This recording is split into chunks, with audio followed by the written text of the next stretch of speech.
Quentin, happy Thursday. Hey, how's it going? Going good, my man. How about you, brother? How's your week been so far? It's been all right. It's been cold still and wet and rainy. Oh, yeah. And I really hope the clouds clear by Monday because I would like to be able to see the totality of the solar eclipse. So Wouldn't that be nice?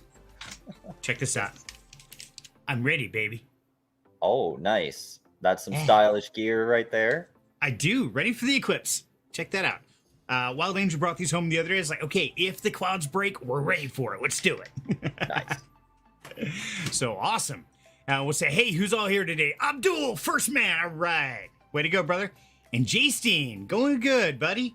Ooh, you got a day off. Wow, you lucky dog, you. I got to go play in the rain today. That was no fun. Yeah, dump run is horrible in the rain because it's like a river flowing across. As soon as I pull up the gate, the guy's like, did your four-wheel drive work? I'm like, I hope so. Looks like I'm going to find out, huh? Yeah, last place you want to get stuck is at the dump. Because then you just have to live there. Pretty much, yeah. Me and Oscar, isn't Oscar the Grinch? Oscar the Grouch? The Grouch, yeah. Lived in the trash can? Yep. Me and Oscar will hang out in the trash can, third from the end. It'll be great.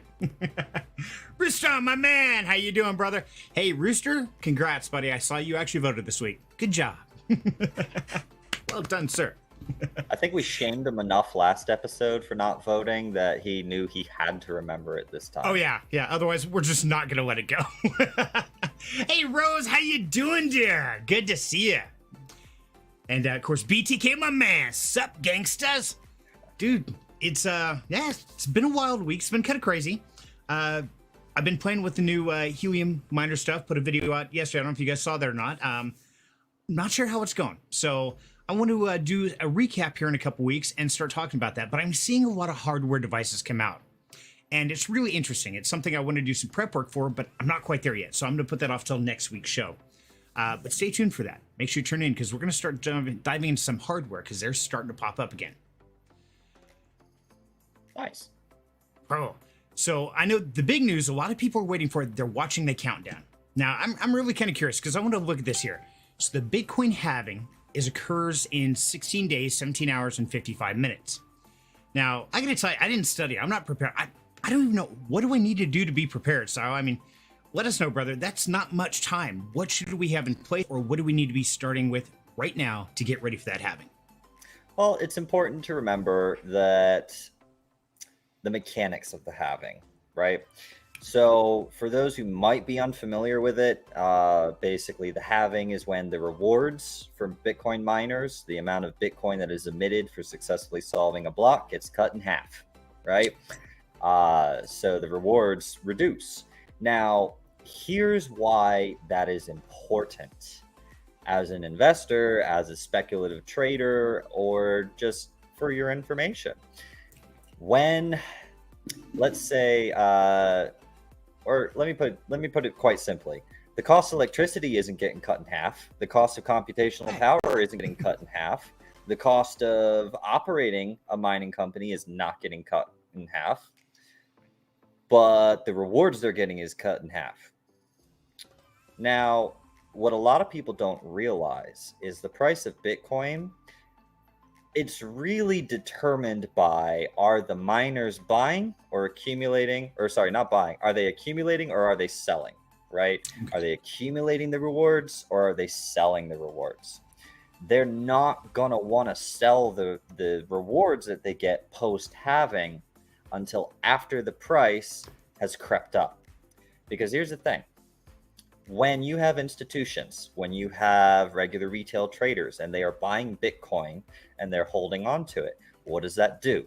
It takes it out of the liquidity pool, right? The share float essentially for all Bitcoin, and it sticks it in a wallet somewhere.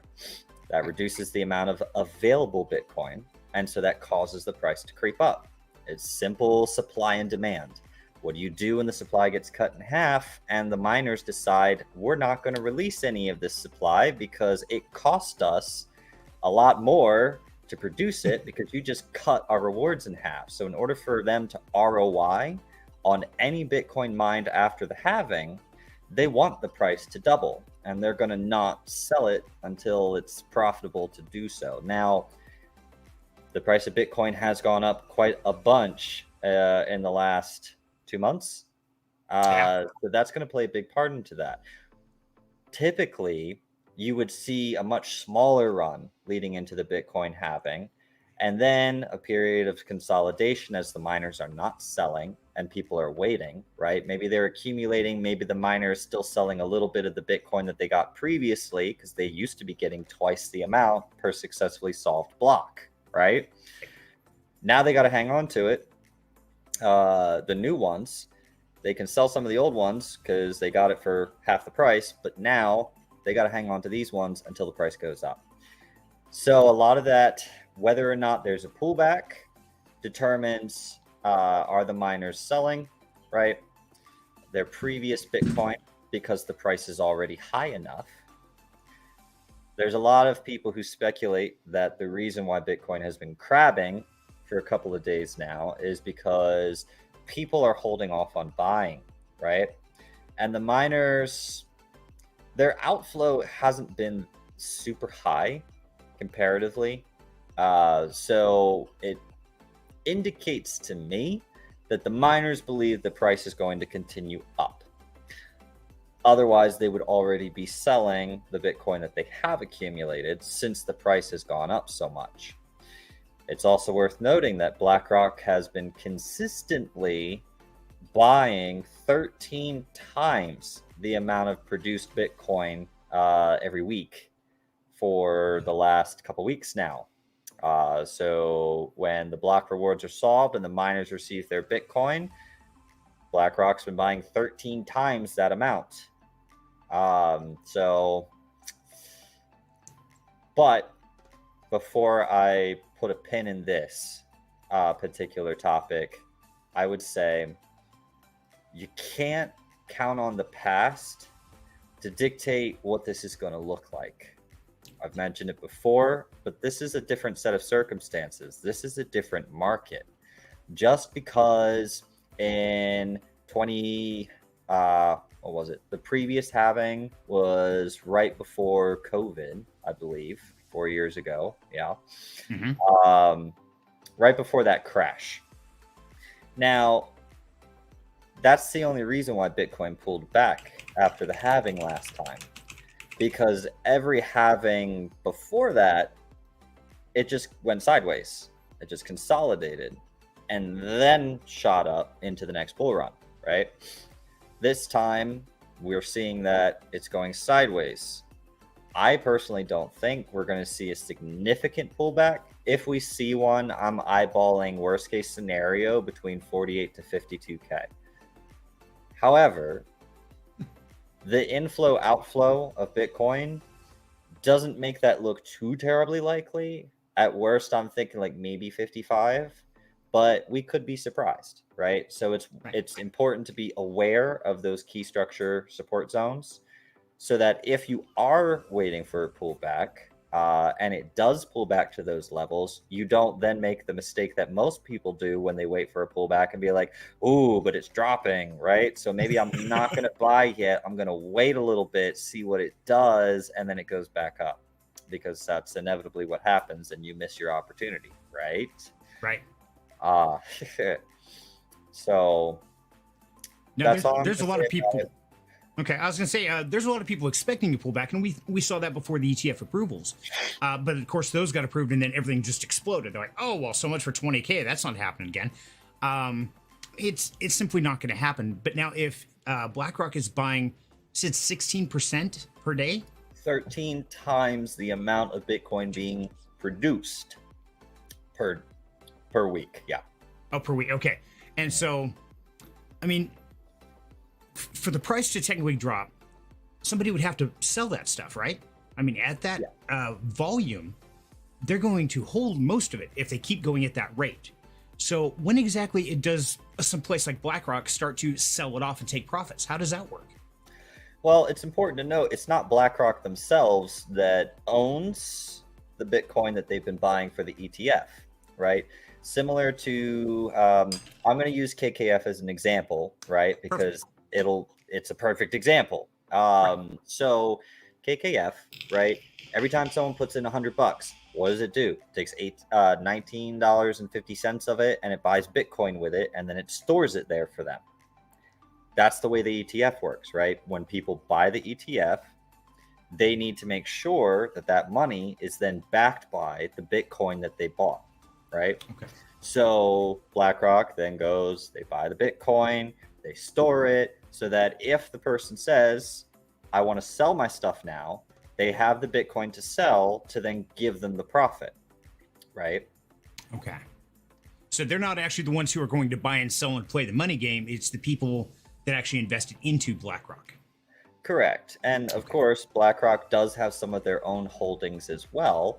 And that's actually one of the things that caused a delay for the ETF. And I believe they got fined for it. They had some Bitcoin holdings in a subsidiary corporation that they didn't declare as holding when they did their ETF filing. And that's considered, if it's not declared, it's the same thing as if you didn't say, oh, you know, they paid me for this AMA, blah, blah, blah, blah, blah. It's that declaration of, hey, I have skin in the game. So you need to be aware of that before making any purchases or decisions. Okay, gotcha. That makes a lot of sense. And yeah, I was kind of curious because I know this halving's coming up. I know that they've been stockpiling. I didn't realize it was that much. That's just insane. But I was really curious how that was going to play and how that would affect us smaller investors. Is that something we need to be watching? Is there one like master control plans? Like, okay, when it hits this, everything in BlackRock's getting sold. Like, oh god. No, it's more of a case of a lot of the money that's flowing into the BlackRock ETF. We touched on it before. Does come from retirement firms, right? You know, retirement funds, etc. Because BlackRock manages them. So that does play a part in it. Of course, you're also going to have the people who buy and sell it for speculative purposes, simply because they have access to it now, whereas they didn't previously because they couldn't legally as a company invest in it. There were a lot of companies that actually tried to commit fraud in regards to purchasing Bitcoin. So when Tesla made the announcement that they were going to buy Bitcoin, what happened to their stock? It shot up. Why did it shoot up? Because everyone expects Bitcoin to go up in value. And if that's part of the company's holdings, then the stock price of the company should go up as well. So that was a way that people were essentially speculative investing into Bitcoin when they didn't legally have access to it as a company, right? They would just buy the shares of that company. There was a gold mining company. I think it was either last year or the year before. I don't remember. Maybe you can Google it later if you're interested in learning more as a listener. But they essentially declared, we're going to start buying Bitcoin, a gold mining company. So, of course, everyone started being super excited about that. Their stock value shot up 300%. And then, like, literally hours later, the CEO resigned from the company and said, yeah, they don't have $1.7 billion to buy the Bitcoin that they say they're going to buy. And there was that whole scandal. So, you know, watch out for that, right? Okay. People see what's happening with any company that goes and buys Bitcoin. People see what's happening with the ETFs, etc. And there's going to be companies and people out there that try to take advantage of that, right? So keep that in the back of your head. But anyway. Absolutely. And so, yeah, along those lines, and why, Croc, good to see you, Croc, man. We have missed you, brother. Good to have you back. It says, after the halvings, when your Litecoin miners will shine. Yes. I actually started cleaning them up. Got a couple out there running. And yes, they are mining nice hash right now. So the great thing is I'm still a little under on the returns versus the power expenditure. But like you're talking, the halving is coming up and I expect that to be much more profitable. And that's what's called speculative mining. And that's what I want to talk about probably next week's shows, guys, is, what is a good hardware configuration? What is good speculation to get into? So we'll cover all that as well as power usage and calculating all that. So stay tuned next week's show and we're going to cover that, Croc. So yeah, pretty excited about it, buddy. Your auto mod deleted the link that I was trying to post. Shame on it. So I'll put it in private. I'll kick it. Yeah, I'll do that. So something that I want to share with you guys, you might have heard me mention it before, is something called Quant. And Serenity's going to post a link. You can make a free account there or sign in with your Google, whatever. The sheer wealth of information available to you on that platform regarding crypto is insane. And you should be using that. You're able to track the miner position index to know whether miners are accumulating or selling, and so much more. It's how people like me know what the market's going to do months before it does it, right? So feel free to use that to your advantage and to your success. Perfect. I love that. And Croc says, is that Quiver Quant's sister service? I don't know as if they're run by the same people. I don't think they are. I think it took inspiration from Quiver Quant. But yes, you absolutely should be looking at Quiver Quant as well for anything stock related, or knowing what your politicians are buying so that you can buy it too and have your portfolio outperform the market like theirs does because of all the insider trading.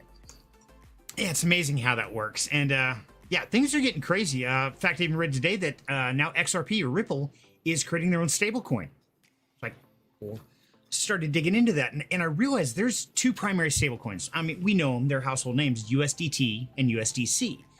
Now, I started looking up some numbers, and I realized that Tether, USDT, has $103 billion in backed stablecoins across all the blockchains. The next competitor is Circle, USDC. They have $33 billion. Those are the two big dogs. And I started thinking, you know, crypto is all about decentralization.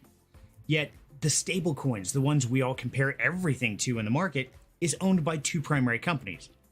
That seems a little screwed up, doesn't it? Yes, it does. But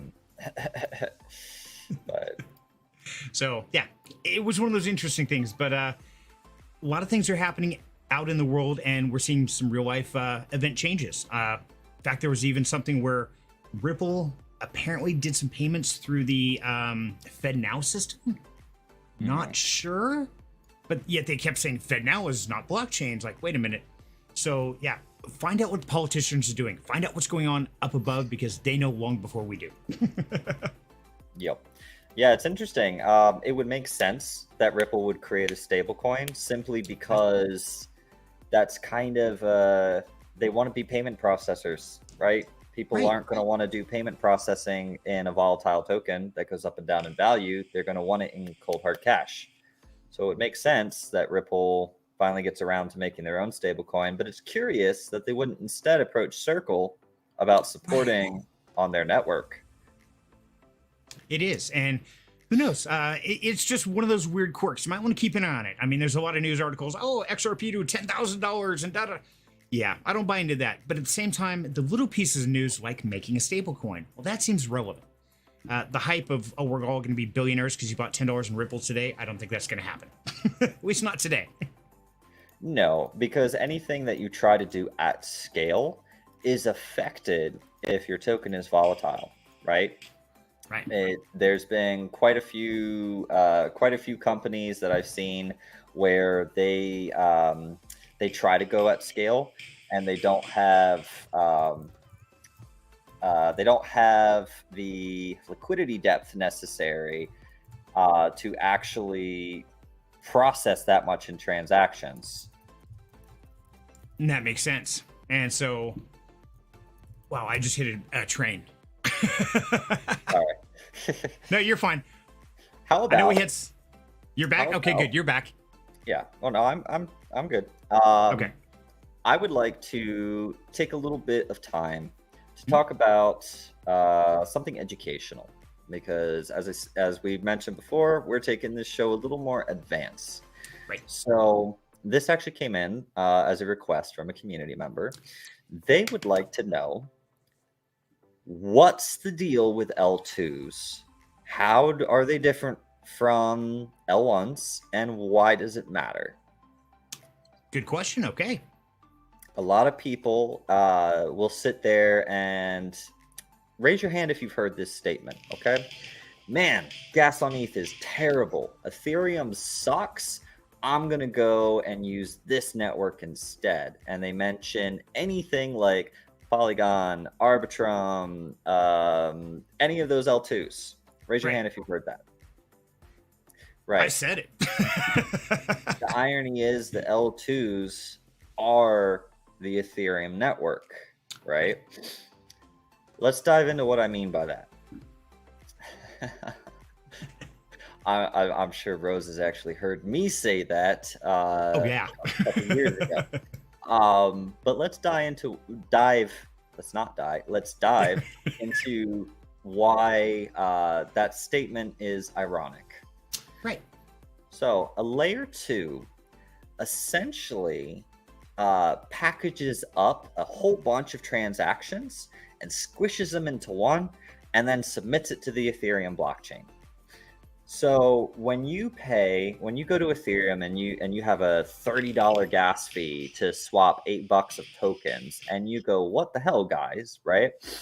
Here's why.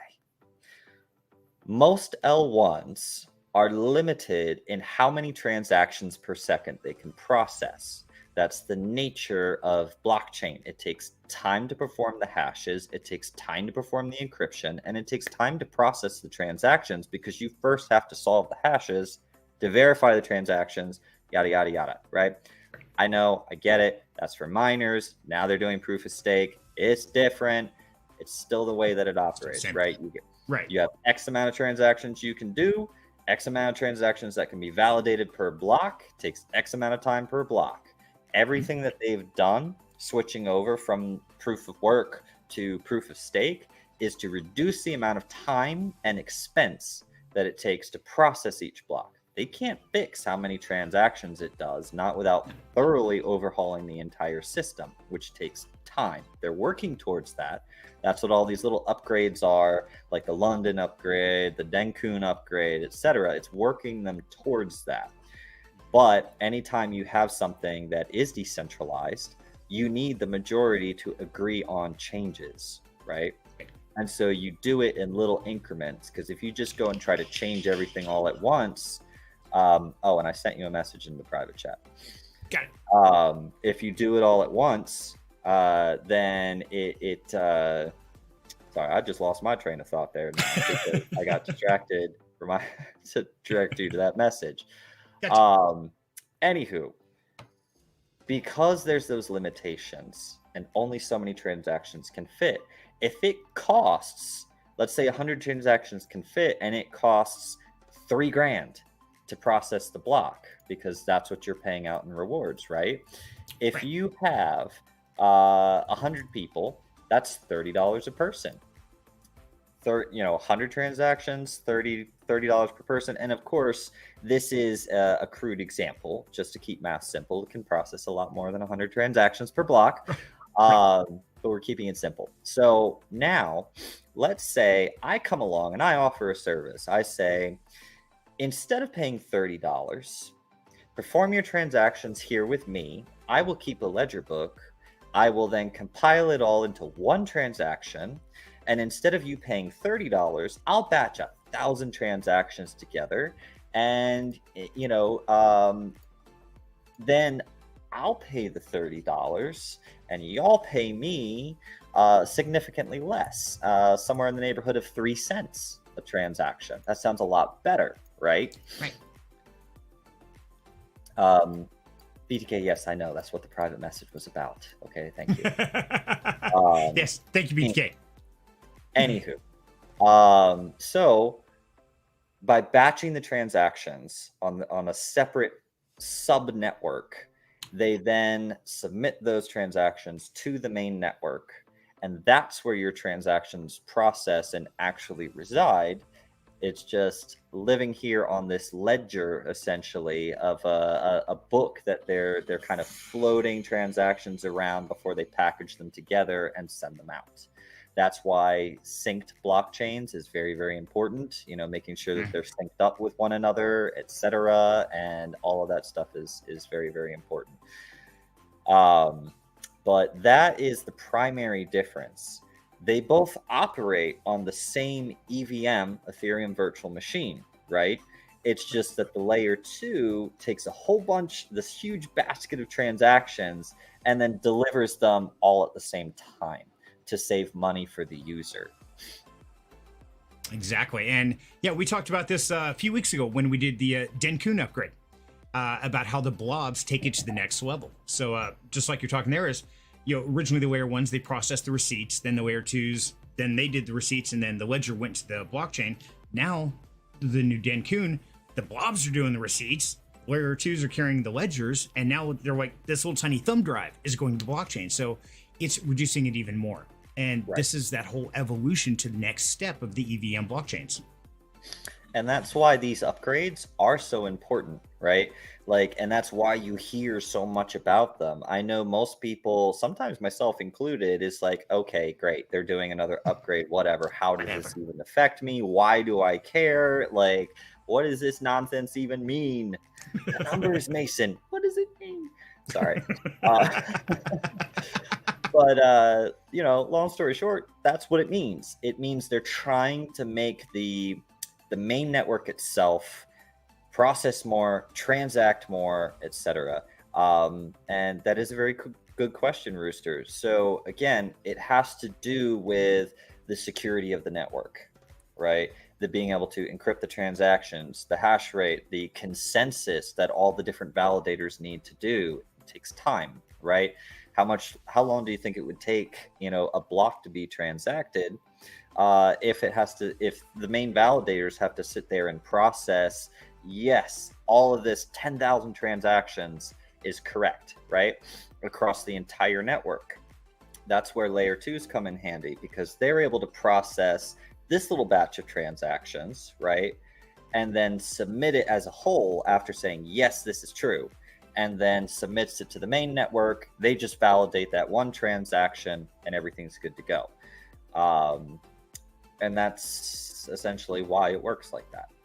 Right. And, one great thing, if you guys aren't familiar with the, what do they call it? The trilemma that exists within EVM, and that is security, scalability, and decentralization. So when you start digging into that, and you start looking at how these are operate, well, you can make it more secure, but that's going to reduce the decentralization because now somebody has to operate the security. Or if you increase the decentralization, well, now it's less secure.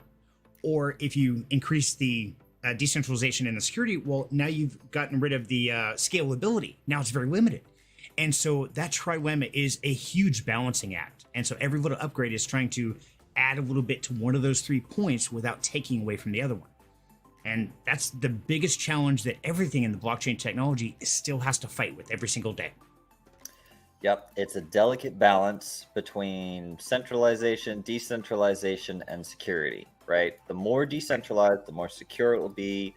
The less decentralized, the less decentralized, the less secure it will be. But scalability suffers because in order for something to be secure, it has to be encrypted. Decrypting things takes time, right? There's a network out there, an actual L1 blockchain that has significant encryption designed to withstand quantum computing. Because once quantum computing becomes mainstream, Bitcoin's encryption will be cracked, right? Oh, yeah. That's a guarantee. Bitcoin's going to have to upgrade its core code in order to survive the encryption breaking ability of quantum computing. Super secure, layer one, the one that I mentioned, but slow, right? Takes like 7 to 12 minutes, sometimes 20 to 30 for a transaction to go through. But it's super duper encrypted. It's super secure. So they are working on an L2, right? Which will batch those transactions in a less secure manner and then submit it to the secure network so that they can get speed. But security is slow. It is, absolutely. And, that's one of the things we're fighting right now. We're trying to hit crypto into the mainstream. Well, if you've got somebody buying a coffee, you don't want them to wait 20 minutes for that transaction to go through to get their coffee. We want it now. We're like a bunch of Veruca salts. I want everything now. We're spoiled brats. We really are. I bridge my funds. It takes 2 minutes. Oh my God, I'm going to die. But that's the problem is if you want it secure, it's going to take longer. But if you want it instantly, well, you don't need security and you don't need decentralization. So that's the battle. That's what we're trying to hit the mainstream. The technology just isn't quite there yet, but it's evolving. Yeah. It is. And I think that we're seeing a lot of very creative solutions being created by some very creative people. And Exactly. it's neat watching it happen. It's cool being on the front edge right now. I mean, you take automobiles and stuff. You go back to Henry Ford when he made the assembly line, and that was just cutting edge technology. Well, that's kind of about where we are right now in the blockchain technology. But now you look at cars now, we got electric, we got flying cars, we got everything under the sun. And I have no doubts that that's exactly where crypto is going to go. It's got to go through those learning processes. And a lot of it we have to invent because we don't know it's a problem until it happens. Yeah, absolutely. And that's the thing. Like, you might create a system that works really, really well, and then you wind up running into issues with scaling it later. And that's kind of what both Bitcoin and Ethereum have run into. The inability to scale without upgrading their code. There's been many solutions for that in the past that were proposed. Some of them gained popularity, some of them didn't. Some of them were created forcefully through what's known as hard forks, right? Again, we're getting more technical. A hard fork is when the miners don't agree and they don't upgrade to the next thing. That's where the Lightning Network that Roostar asked about came from. It was a fork where they're like, we want to do this upgrade, we want to do this change, or we don't want to do this upgrade, we don't want to do this change. And so those miners simply never upgraded their software. And so that split the blockchain. You had this big group of computers saying that these were the transactions, and then you've got the majority saying that these are the transactions. And so they do what's known as a hard fork, right? And it creates a whole new thing. ETH almost had that happen a couple of times. It's where Litecoin came from. I believe that they were a modified fork of Bitcoin. I know Salana is struggling with scaling issues, and they're probably going to have to come up with some solutions for that soon. They're falling apart right now. They're at like max throttle, and it's shaking apart. They're trying to hold it together with bubblegum and duct tape, and they're running into problems. So, be careful on the Swan Network out there, guys. It's getting crazy. That it is. But man, I wonder who doesn't like Salana. I don't know. Solana's biggest problem right now. I like the opportunities that exist. I'm not gonna say I like it or don't like it, but there's opportunities everywhere. So as long as you know what you're doing and you go in understanding that there are risks, then you're okay. Just be smart about it. Absolutely. So speaking of the smart people, I know 26 very smart individuals that I want to point out today. Did they vote? They did vote, yes. And yes, Rooster's on there. Woohoo! Way to go, Rooster. Are they going to have to go wiggle for their win, or do they get to dance for their bees? No, we got to wiggle for our win today because we got 26. Remember, dancing is capped out at 24. So we might have to change the whole strategy because we're getting more and more people to vote. So I want to say thank you to everybody who cast your vote. And remember, you guys are voting on what we're going to invest in. Easy for me to say. Words are not easy. What we're going to invest in, because we only invest in what you guys decide. So as a community, you guys are leading this whole charge. Now, if you don't know how to invest, or how to invest, if you don't know how to invest, that's why you're here. If you don't know how to vote, jump in the Down Home Crypto Discord, and I'll put a link in the chat down below there. And once you go in there, go into the Cast Your Vote channel, and you can vote for whatever you like. The polls are set up every Thursday morning, and they run until Wednesday night. So right now the polls are open. Just do me a favor. If you add anything to your vote, drop down the channel below that says discuss the vote, share some information, share some links, share white papers, whatever you got. Put out your opinions, your thoughts, what you believe in, and why you think it's a good opportunity, and let's educate the community together. Absolutely. Because, hey, wouldn't be doing this if you guys, weren't here. I can think of other things that I'd be happy to do with my Thursday night. So we appreciate you voting. We appreciate you participating. And most of all, I appreciate that you're here because you want to learn, right? A lot of people don't take the time or energy to come learn. And that's part of the reason why we wanted to evolve this to be a little more advanced in the topics that we covered, and we're going to keep scaling the complexity of what we talk about so that your knowledge base can grow with the show. Exactly. But enough of that. Let's see who danced. And of course, Okay. I will be silent because when you share your audio, I don't want to hear myself. Fair enough. Okay, so let's bring it up here. So this week we have, with that list, Bunny Choro, Yabonks, all those, and as always, guys, right there in the middle is Serenity plus 10. Now, if you don't know already, if I happen to win, which I never have as of yet, knock on wood, then literally we add $10 to the pot and we spin again. And we keep going. As many times as I win, I keep adding $10 into the prize pot until somebody wins. Now, if you are a winner... Liar. You won once before. Did I win? See, I forget. Okay, I did win once. My bad. Thank you, Cyril. I didn't think I had. Okay, so much for that. So apparently we have. I was going to say something. Oh, if you are a winner, just make sure to DM me in the Down Home Crypto Discord within the next 24 hours. Don't catch me 3 weeks later, because the truth is I won't remember, just like I don't remember winning before. So yeah, don't trust my memory. It's horrible. So everybody, thank you so much for voting. If you haven't voted, make sure to go do it right after the show. And are we ready? We're ready in 5, 4, 3, 2, 1. Wiggle, wiggle, wiggle. Wiggle, wiggle, wiggle, wiggle, wiggle, wiggle. Let's see. Oh, the saw blade. Oh, that's just gruesome. Oh, I saw that. It was like a collision. Hope Giver was flying by, smashed into him. It's horrible. Oh, hey, I'm still alive. Check that out. Ooh, I just dodged a bullet. I see Rosalind in there. Phillips, whispering, Yabonk's alive. Ooh, I dodged a blade again. Who's it gonna be? Who's it gonna be? Money booster, you're flashing red. Danger, danger. You missed the... Oof, that was gruesome. Hey, look at that, I'm still alive. Ooh, I dodged the blade. Serenity, Yabonks, Thomas, and Phillips.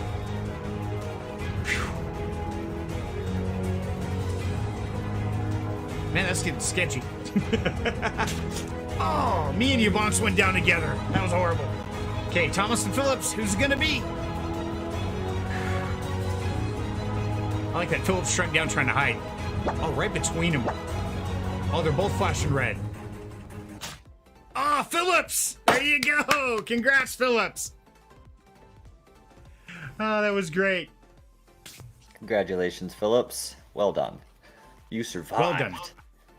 Yeah, that was close. They were both flashing red at them, and I'm like, oh man, they're both gonna pop at the same time. This is gonna be wild. I wish somebody paid me just for surviving. Right. Like, I survived this bullshit. Pay me. Give me money. I woke up above the dirt. Man, that's worth some money. Come on, hand it over. Let's go. Yeah, sorry, Rose died. Congrats, Philip. So make sure to DM me in the Down Home Crypto Discord, and I will make sure to get that over to you by the end of the weekend. Probably won't be like instantly, but I will make sure to get you paid by the end of the weekend. So congrats, and thank you so much for taking the time to vote. Absolutely. Speaking of voting, speaking of our portfolio, yes, I know the market's been a little weird last couple of days. I wonder how that looks in our portfolio. That's what I was about to ask you. So thank you for leading us up to that. How do we look? Because yeah, I don't know what the hell the market's doing. Well, we started the week off after adding in our $25 with $1,531.10. We ended the week with $1,479.40, a loss of $51.7, or down 3.49%. Our total portfolio is still up 29.81%. So despite the bleeding that happened yesterday and today, we're in a decent spot. It might have helped that a certain somebody intentionally did not do the last like 3 weeks of purchases because we were sitting at the freaking top. That's local. And I waited until today to do that. And so I also, I know that this wasn't something, it was a question that we asked last week and nobody said anything about it. So I made the executive decision to roll $171 of the USDC that we had from selling our BNB as profit into ETH, because ETH looks like in a really good spot right now. So I figured because that's what we talked about, right? We talked about when you have a speculative play, or you have a trade play or a swing trade or whatever it is, and you take your profits, you don't immediately roll it into a blue chip, especially if what you just sold was technically considered a blue chip, right? That doesn't make sense. So you keep it as USDC, you wait for a decent pullback, and then you start DCAing it into another blue chip. Well, thank you, Croc. I appreciate you saying it was a good call. I personally, earlier today, I slapped a little long down on Matic. But however, I know that Matic does have the potential to do a second leg down. Typically, it likes to when it does its leg downs. So I just did a very small initial position, just in case it decided not to do the second leg down. But if whatever it does the second leg down, I'll go ahead and do my second position that's larger in at that point. You stagger it, right? Right. But yeah, so that's where we were at. We chuck in another 25, which will put us at $1,504.40. Yeah, my formula just popped up, and I'm like, that's not I see that. So our portfolio is looking pretty solid. As far as the physical mouse that I'm using when I'm not using my trackpad likes to double click on me when I click, so sometimes it throws me all over the place. As you can see, our portfolio is kind of going a little sideways right now, just like the market, right? That's expected. We have a pretty good position. Let's take a look at some of our holdings. Yes, please. So as you can see, wrapped Ethereum now makes up a larger wedge than it did before, and our USDC slice got a little bit smaller. Currently, 10.8% of our portfolio is held as Bitcoin. 16.3% is held as Ethereum. 6.6% is held as Matic. 14.2% is held as BNB. So we have a very strong, healthy portfolio here, in my opinion. Again, these two large wedges, the KKF, well, I guess this one BNB, so that large wedge is fine. The only large wedge that we have that's considered DeFi holdings is of the low risk ETF, which is primarily blue chips. So it's kind of the same thing as the rest of the wedges. It's like, okay, that works. Right. So ultimately, I think this is a very well balanced portfolio. Our risk exposure to things that are more speculative is very small compared to our risk exposure to blue chips, right? Which is what you want in a portfolio. So I think you guys have done a hell of a job with your selections. I would like to just give you all a round of applause, say I'm proud of you guys. If no one said that to you recently, I'm proud of you guys. You made smart decisions. You made the right vote calls, and I look forward to seeing what you guys continue voting for in the future. Absolutely. And now, Cyril, when you were saying that we were down, you said we had lost, not that we were, I forget how you phrased it, but that's one thing I want to remind you guys is we haven't actually lost because we haven't sold. And so, yes, the market's going to move up. It's going to move down. And if you're just tuning in and you're just learning about this, please understand, we haven't lost a thing. We're still better off than if we stuck it in our pillowcase or a bank account or anywhere else.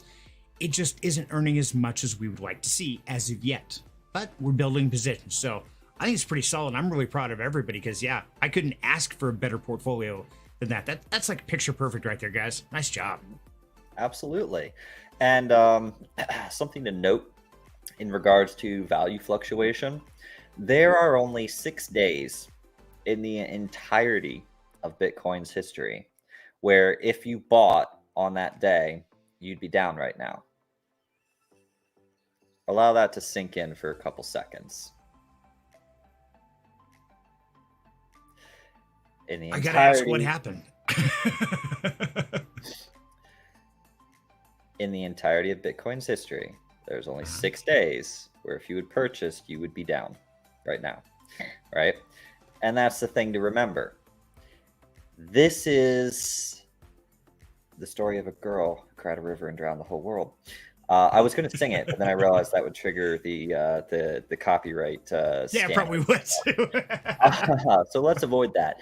Okay. But Bitcoin is a protection against inflation, right? It has a cap, and that is why people like it so much. When the dollars inflate, it's going to cost more dollars to purchase something, right? The value of your home did not go up. I hate to break it to you. It just costs more dollars to buy it now because the purchasing power of the dollar has gone down. Remember that. And so understanding this and understanding the fascination around Bitcoin and the fact that it is capped at how much it can ever be, maybe don't sell it when you're down because you're just hurting yourself. There's no reason to sell it when you're down. The people who bought during those previous 6 days who would be down right now, they can just hang on to it longer until they're not down anymore. So exactly. yes. And yeah, strategically, the great thing about that is I don't think we can ever actually reach the cap, can we? Because with the halvings constantly, you're never actually going to run out of Bitcoin. You're going to get like 0.000000001 to solve a block. But man, can you imagine what the value is worth at that point in time? It's going to be insane. Well, it's that, I mean, technically that is true. Like if you're trying to move towards something and you do it in 50% increments, you'll never actually reach it. But there is a set time for the emissions to end, right? However, we will all be dead by then, so it's not really something we got to worry about. So if anything, exactly, it will get more and more stable because as money is flowing in through retirement accounts and retirement funds and corporations and everything like that, and as more and more people are using it as a hedge against inflation and a hedge against fiat, a lot more money will go into it. As more money goes in, we've talked about this before with liquidity pool dynamics. What does that do to volatility? It reduces it, right? The only exception is when there's not enough Bitcoin left to buy, right? And people are paying $100,000 for 0.1 Bitcoin or whatever, like 50 years from now or whatnot. It's going to be very similar to those tokens that you see where a great case example of this would be, what was it? I'm trying to remember the ticker for it, but it was just called HAT.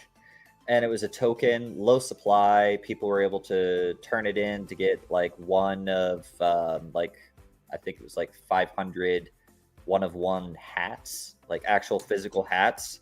Oh, okay. And at one point, the price of the token was like over $14 million or something stupid like that. That's a pricey hat.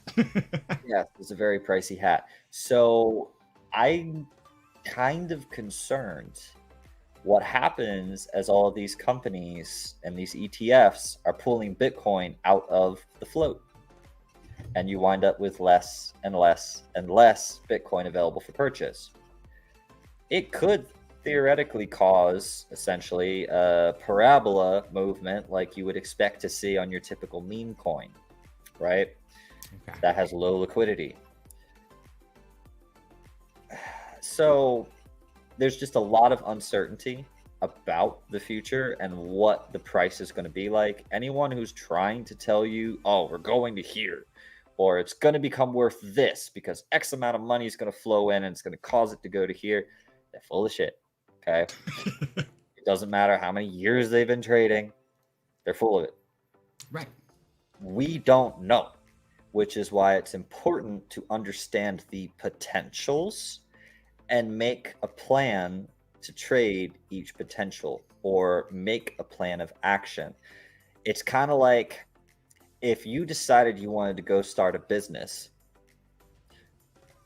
would you sit there and go down to the courthouse and be like, yeah, hi, I'm here to start a business? And they say, what's the name? And you're like, not sure yet. I'll figure it out. Or they say, what's your business plan? You're like, I don't know. I'm just going to play it by ear. You think you're going to get approved? You think you're going to be able to take out a small business loan or anything like that for that? No. So don't approach investing that way. Good advice. And that's one thing I don't think a lot of us really sit down and plan out. A lot of us just getting into this like, oh, okay, if I put in $10, I'm going to make $100. That works great.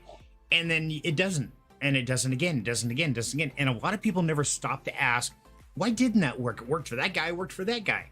What do they have that I don't? And honestly, a lot of that is a plan. They got a strategy. Absolutely.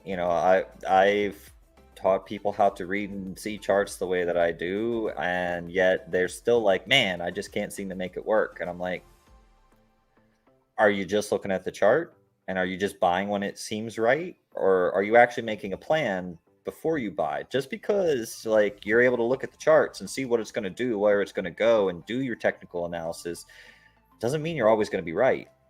You just have to manage your trades correctly, have a plan so that if they go wrong, because inevitably at some point they will. Dude, I had a trade hit my stop loss yesterday. No, day before yesterday. I tried to go long on Matic because it looked like, according to the chart, that Matic wanted to go up a little bit, and I was going to catch a little bit of a swing trade there. It didn't, right? And I took a loss on that trade. It hit my stop loss, but I had a stop loss because I knew there was also a potential it might drop more, right? So I went into it with a plan. You go in without a plan, you're like, well, where do I put my stop loss? And you just real quick run like a little math calculation, and then you wind up putting your stop loss the exact same place that everyone else does. So it's going to come down, touch your stop loss, and then it's going to go, right? If you see that happening, move your stop loss down more. Sorry, let me clarify. If that happens to you a lot and you keep having your stop loss get taken out and then it runs, you're calculating your stop loss incorrectly. You're calculating it the way that everyone else does, the quick and dirty way, right? Add a little bit of extra room to that. Make it a little bit lower, right? Because it will, whether you like it or not, the market makers can see where people's orders are at, right?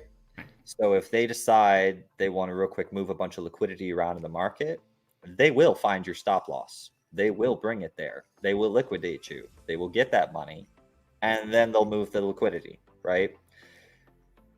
Don't put it where everyone else does. Don't put it in the obvious spot, because that's the spot it's going to go to. What I always tell people who come to me and say, Cyril, I'm running a stop loss and it does me more harm than good. What am I doing wrong? Should I run without one? I say, look, if your stop loss is doing you harm, you need to start putting your entry where you would put your stop loss. Stop entering early, because that's what you're doing. You're hopping into the trade that you see, and you might be very 100% correct on that trade because you saw it, you charted it, you did the technical analysis, but you missed out on the patience, right? If you've done the charting, if you know that this is a good trade, then you know where the entry should be, and you're getting in early. And then you're like, oh, I can only afford to lose 10% on this trade, so I'm going to put my stop loss there, right? Well, because you got in early, because you lacked the exercise of patience and discipline, your stop loss is where your position should have been, right? So we all do it. I've done it. I still sometimes do it, okay? It's okay to be human. But if you have this happen to you a lot and you don't change the way you're doing it, that's on you. Gotcha. And yeah, I'm totally guilty because, okay, it comes down here, it's going to do this, and it might come back and retest. It might not. Okay, I'll put it right there and I'll do this. Great. And it hits that and goes, doink. And it's like, shit, what just happened? And I do it over and over. It's like, just stop and breathe. But what if it goes up? And yeah, it's hard. Croc, man, I feel you, brother. I've been there time and time again. And I swear I'm just not a good trader because I don't have the patience. And I have to ask myself, should I be trading? If I'm not going to be patient, probably not. So I just kind of Yeah, I'll go deal with hardware and miners. I can understand those. Plug them in, get it to work, squeak a little extra power out of it. We're good. One day I'll be granted patience. Not today. Well, something that I don't have patience for is knowing what did the community vote for. You know, that's a great question because our community apparently has the patience to learn, practice strategic investing, and do their homework because so far they're rocking it. So let's find out how they're going to rock it this week. Yeah, I'm Yeah. curious. So, oh, hey, I got you. Wrong. Let's go ahead and move it. So this week they chose BTC. Interesting. It's like, okay. So I found it really fascinating that you put our stables into Ethereum, but our community voted for BTC. It's like, They're correlated. they are correlated. So either Both way, I think are it's the a right solid answer. investment. Yeah. Yeah, both of them are going to be great. And so another interesting one is on the DeFi, the low risk barely squeaked ahead by one vote. One vote. Look at that. One vote. Okay. That was a close one. That was a very close one. And so, yeah, it's we're really torn between the low risk and the high risk. And so I'm really curious. I'd love to know in the comments, guys, if you voted for the low risk or the high risk, why did you choose that one versus the other? You know, what do you see that maybe we don't? You know, let us know in the comments here and let us know in the Discord. When you cast your vote, go down to discuss the vote. Share that. What are you seeing that maybe we don't? Is there something on the high risk chart that you have a piece of information that maybe we don't? Hey, we'd love to hear about it. Yeah, absolutely. And I think part of the reasoning might be because blue chips have been going sideways and pulling back this week, right? Right. Alts are always going to suffer more when blue chips are doing that. But then which one goes up first? Blue chips. Blue chips, right. Because that's Then first the place money alts. goes. Wouldn't surprise me if the high risk one winds up winning next week. And if that's the case, then that just goes to show us that, hey, the community's figuring it out. They're knowing how the markets move. You know, the blue chips, they move first, then the alts follow. The blue chips go down first, the alts follow, you know. So yeah, no, I think that was a good decision. Load up on the blue chips when they're at a slight discount, because Lordy knows that we haven't seen a discount on blue chips in a while. Right. They're not going down. They're going sideways. You might get a little beep, and that's it. It's like you got to be just like on the trigger, wait, ready, go. Yep. But yeah, I don't see them going much lower. You know, even with the drama of the news, everything that's happening, they still aren't losing it. And I think a lot of that has to do with the bigger business coming in. And like we've talked time and time again, this bull run is going to be a very different animal. So don't expect it to follow the patterns it has for the last 3 bull runs, because it's not. We've got new players in the game, and there's some big players. They're going to manipulate and change the system to their story. Make no mistake. And remember, 9 times out of 10, you know, if everyone's expecting it, it ain't going to happen. This is true. Yeah. Too many people, they anticipate, they talk about it. So the powers that be, they make sure it doesn't happen, or whatever it is. Make no mistake, if you've got 100 billion people saying this is going to happen, but you've got the big money like BlackRock or something like that saying, you know, we can make more money if we make this happen instead. They're going to make that happen instead. Did you hear that, guys? There's aliens out there talking about Bitcoin. There are. Yeah, probably. I don't know. You said 100 billion. I'm like, there's like 8 billion on Earth. Like, just wait. That's in this dimension. See, I'm talking about all the dimensions. It's okay. Okay. Well, that sounds like a conversation for Freaky Friday, not right. It does. And, you know, in that, I'll say, hi, Ashley. How you doing? Your 11 Tonight Show just can't comment. Hands feeding orphan guinea pig babies. Hugs and keep the awesome. Thank you so much, dear. And that's awesome. You know, feeding the guinea pig babies. And yes, speaking of Freaky Friday, make sure to tune in tomorrow at 8 p.m. Eastern, where we don't know what we're going to talk about. It just goes crazy. We talk about aliens and you name it, it's come up. So either way, it's always a great time. Well, thank you guys for tuning in tonight. Appreciate you. Look forward to seeing you next Thursday. And, you know, as always, try to, you know, stay solvent. You almost lost that thought. So absolutely. Yeah. And I totally agree. Everybody, thank you so much for tuning in. And as always, the only thing I ever ask is, hey, make sure to hit the like button. You know, subscribe to the channel, share with your friends. Let's get some more people in here, because as you can see, the market's only going up. This is when we need to get everybody together and going in the right direction, so we don't get these guys hopping in the middle of the bull run, losing everything because they didn't learn their lessons right here with us. So thank you so much. Hope to see you tomorrow on Freaky Friday. Stay safe out there. See ya. Bye, guys. Thanks, everyone.